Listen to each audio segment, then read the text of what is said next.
જય શ્રી કૃષ્ણ. આજે આપણે આલુ પરાઠાની રેસીપી જોઈશું. બે રીતથી હું બતાવીશ તમને. જે બીજી રીત છે એકદમ ઇઝી છે. પહેલાં આપણે બટેકાને બાફી લઈશું. મેં અહીંયા 4 બટેકાનો ઉપયોગ કર્યો છે. તમારે જે રીતે જોઈતા હોય એ રીતે તમારે બટેકાનો ઉપયોગ કરવાનો છે.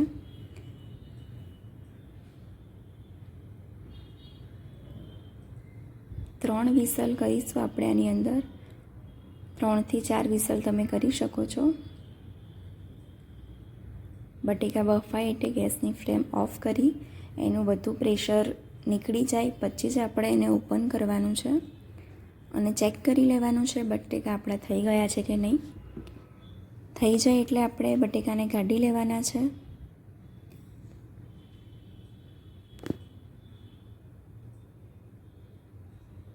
બટેકાને કાઢી અને એને ઠંડા થવા દેવાના છે. ઠંડા થઈ જાય એટલે આપણે એને છાલ કાઢી દેવાની છે બટેકાની. અને ઠંડા કરવા બહુ જ જરૂરી છે, અધરવાઇઝ તમારા આલુ પરોઠા વણાશે નહીં પ્રોપર રીતે.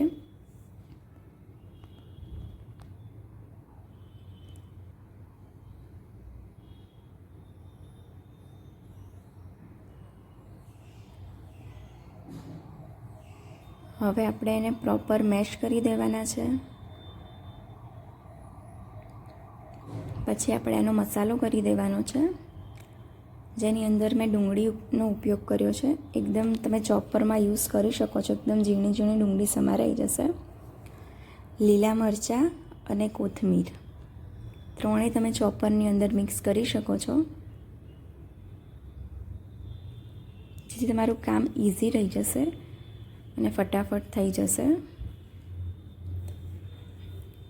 એના માટે લોટ પણ બાંધી લઈશું. આપણે પરોઠાનો લોટ બાંધવાનો છે, રોટલીનો પણ નહીં અને ભાખરીનો પણ નહીં. એટલો સોફ્ટ પણ નહીં અને એટલો હાર્ડ પણ નહીં, મીડિયમ બાંધવાનો છે. અને આપણે એને થોડીક વાર માટે રેસ્ટ આપી દઈશું.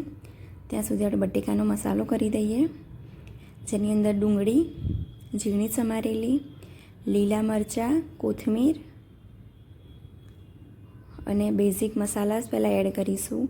લાલ મરચું છે, હળદર છે, ધાણા જીરું, ઓરેગાનો, ચીલી ફ્લેક્સ, ગરમ મસાલો, ચાટ મસાલો, ખાંડ, આનો ઉપયોગ મેં આની અંદર કર્યો છે. થોડીક હિંગ પણ એડ કરી દેવાની છે અને લીંબુનો રસ.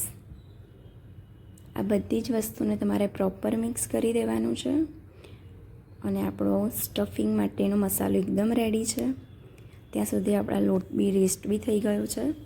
એને પ્રોપર મિક્સ કરી આપણે એક લુવો લઈ લેવાનો છે.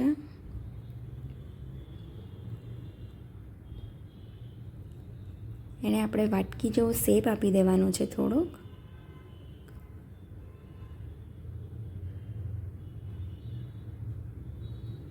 વચ્ચેની સાઈડ તમારે થોડુંક પતલું કરવાનું છે અને આ રીતે શેપ આપી તમે એની અંદર જે આલુનું સ્ટફિંગ બનાવ્યું હતું એ તમારે એડ કરી દેવાનું છે.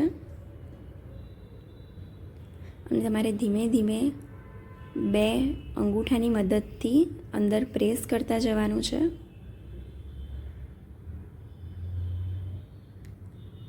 અને આ રીતે તમારે બનાવી દેવાનું છે. ઉપરનો જે લોટ વધે છે તમે કાઢી શકો છો એક્સ્ટ્રા.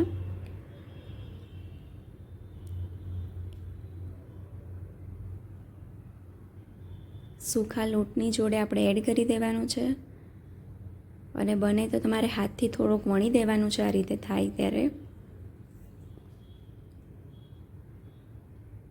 પછી આપણે આને વણી લઈશું. એકદમ ધીમે રહીને વણવાનું છે. કોઈ બી એક સાઈડ પણ તમે વણી શકો છો ને એને ગોળ કરતા રહેજો, તો તમારો ફાટવાનો ચાન્સીસ નહીં રહે.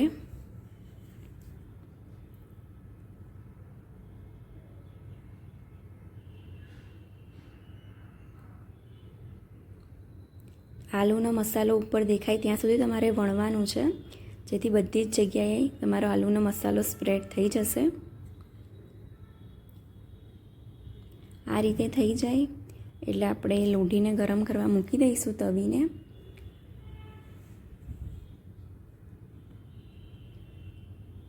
એક સાઈડ થઈ જાય છે, આપણે બીજી સાઈડ પલટી દઈશું. તેલ કાં તો બટર તમને જે ઉપયોગ કરવું હોય એનાથી તમારે આને શેકી લેવાનો છે. પ્રોપરલી બંને બાજુ તમારે શેકી લેવાનું છે સ્લો ટુ મીડિયમ ફ્લેમમાં, અને લાસ્ટમાં તમારે ગેસની ફ્લેમને હાઈ કરી દેવાની છે, જેથી એનો કલર બહુ સરસ આવી જશે ઉપર. હવે આ બીજી રીત છે, જેમાં તમારે એક રોટલી વણવાની છે. થોડીક મોટી સાઇઝની વણવાની છે ને એકદમ પતલી કરવાની છે, બહુ પતલી બી નહીં અને જાડી બી નહીં, એવી રીતે. અને એ જ રીતે તમારે બીજી રોટલી પણ કરી દેવાની છે.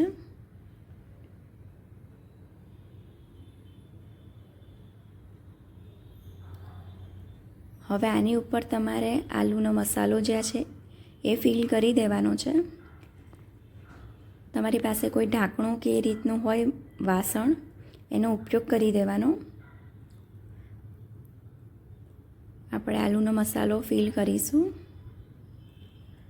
વચ્ચેની સાઈડ થોડો આ રીતે, અને એની ઉપર આપણે જે બીજી રોટલી વણી હતી એ આપણે એડ કરી દઈશું.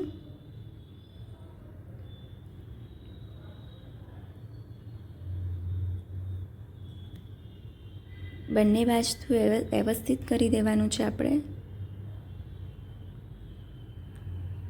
અને આ રીતનો મેં ઢાંકણાનો ઉપયોગ કર્યો છે.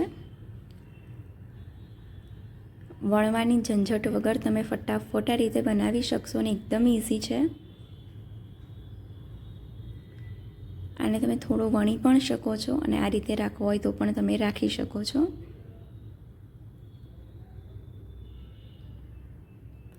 એક સાઈડ થાય છે, આપણે બીજી સાઈડ પલટી દઈશું.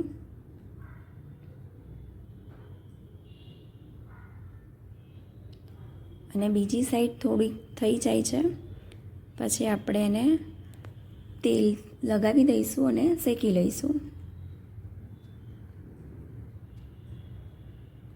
બટરનો ઉપયોગ બી કરી શકો છો, જે તમને ગમે એ રીતે.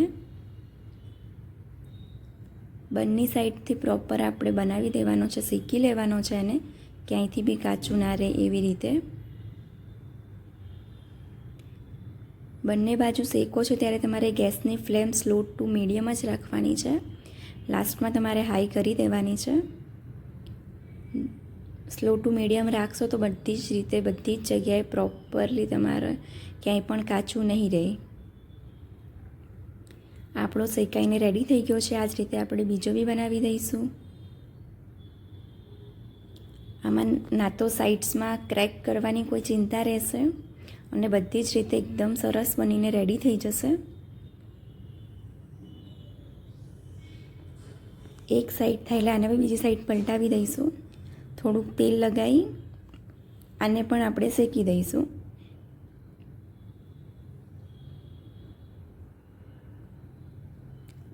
આલુ પરોઠાને તમે દહીં, ગ્રીન ચટણી ઓર સોસ તમને જે પણ ભાવે એની સાથે તમે ખાઈ શકો છો. બહુ જ સરસ લાગે છે. આનો ટેસ્ટ પણ એકદમ બહુ જ ફાઇન આવશે. બંને બાજુથી પ્રોપર કરી દેવાનું છે, જેથી કલર બી બહુ સરસ આવશે અને આપણો શેકાઈ પણ બધી જ બાજુથી જશે.